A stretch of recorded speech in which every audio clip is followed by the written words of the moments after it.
Hi friends, ഇന്ന് നമുക്ക് വ്യത്യസ്തമായ ഒരു പലഹാരം ഉണ്ടാക്കാം. അതിന് വേണ്ടിയിട്ട് ഞാനിവിടെ 1 കപ്പ് വറുത്ത അരിപ്പൊടിയും അതിലേക്ക് ആവശ്യത്തിന് ഉപ്പും 1 സ്പൂൺ വെളിച്ചെണ്ണയും ചേർത്തിട്ട് നന്നായിട്ട് ചൂടുവെള്ളത്തിൽ കുഴച്ചെടുത്തിട്ടുണ്ട്. നമ്മൾ ഇടിയപ്പത്തിനൊക്കെ കുഴയ്ക്കുന്ന പോലെ. ഇനി നമുക്കിത് നന്നായിട്ട് കുഴച്ച് എടുത്തിട്ട് ഒരു 5 മിനിറ്റ് റെസ്റ്റ് ചെയ്യാൻ വെക്കാം.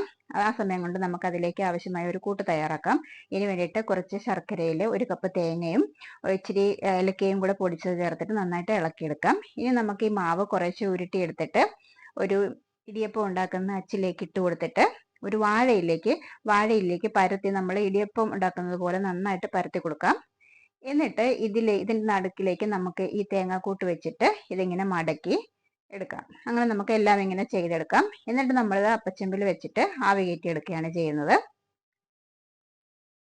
ഒരുപാട് കട്ടിയിൽ ആക്കണ്ട, ചെറിയതായിട്ട് ഉണ്ടാക്കിയാൽ മതി. ഇത് നമ്മളൊരു 5 മിനിറ്റ് ആവി കയറ്റി എടുക്കുമ്പോഴത്തേക്ക് നന്നായിട്ട് വെന്ത് കിട്ടും.